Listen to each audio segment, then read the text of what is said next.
എല്ലാ പ്രിയ വിദ്യാർത്ഥിനികൾക്കും പുതിയൊരു വീഡിയോയിലേക്ക് സ്വാഗതം. SLC public exam result 2025 result ഇന്നലെ പൊതുവിദ്യാഭ്യാസ വകുപ്പ് പുറത്തുവിട്ടിരുന്നു. അന്നേരം ഏറ്റവും കൂടുതൽ വിദ്യാർത്ഥികൾക്ക് A+ ലഭിച്ച വിഷയം, ഏറ്റവും കൂടുതൽ പേർക്ക് A+ നഷ്ടമായ വിഷയം ഏതാണെന്നുള്ള എല്ലാ കണക്കുകളും വിദ്യാഭ്യാസ വകുപ്പ് കണക്ക് പുറത്തുവിട്ടിട്ടുണ്ട്.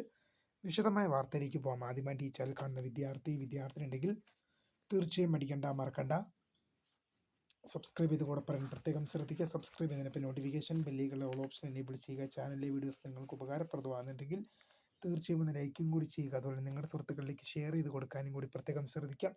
അതുപോലെ തന്നെ നമ്മുടെ ചാനൽ വാട്സപ്പ് ചാനലിൽ ജോയിൻ ചെയ്യാനുള്ള ലിങ്ക് നിങ്ങൾക്ക് വീഡിയോയ്ക്ക് താഴെ ഡിസ്ക്രിപ്ഷൻ ബോക്സിൽ നൽകുന്നതായിരിക്കും. അപ്പോൾ നമുക്ക് നേരെ വളരെ സുപ്രധാനവും വളരെ പ്രാധാന്യമറിയിക്കുന്ന വാർത്തയിലേക്ക് തന്നെ കിടക്കാം. SLC public exam result 2025 result ഇന്നലെ പൊതുവിദ്യാഭ്യാസ വകുപ്പ് പുറത്തുവിട്ടു. അങ്ങനെ വരുമ്പോൾ ഏറ്റവും കൂടുതൽ പേർക്ക് A+ ലഭിച്ച വിഷയം എന്ന് പറയുന്നത് IT ആണ്. IT വിഷയത്തിനാണ് ഏറ്റവും കൂടുതൽ വിദ്യാർത്ഥികൾക്ക് A+ ലഭിച്ചിരിക്കുന്നത്. ഏറ്റവും കുറവ് വിദ്യാർത്ഥികൾക്ക്, ഏറ്റവും കൂടുതൽ പേർക്ക് A+ നഷ്ടമായ വിഷയം എന്ന് പറയുന്നത് മാത്തമാറ്റിക്സ് ആണ്.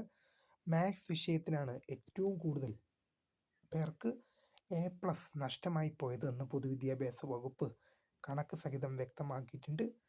ഏറ്റവും കൂടുതൽ A+ ലഭിച്ചത് ITക്ക്, അത് കഴിഞ്ഞാൽ മലയാളമാണ്. ഏറ്റവും കുറവ് A+ ലഭിച്ച വിഷയം, ഏറ്റവും കൂടുതൽ വിദ്യാർത്ഥികൾക്ക് A+ നഷ്ടമായി പോയ വിഷയം എന്ന് പറയുന്നത് മാത്സ് ആണ്. തീർച്ചയായും വീഡിയോ ഇഷ്ടപ്പെട്ടാൽ ലൈക്ക് ചെയ്യുക, ഷെയർ ചെയ്യുക, സബ്സ്ക്രൈബ് ചെയ്യുക. അപ്പോൾ my name is Karitha, founder of കറിയപ്പെടുക. For watching. ബൈ.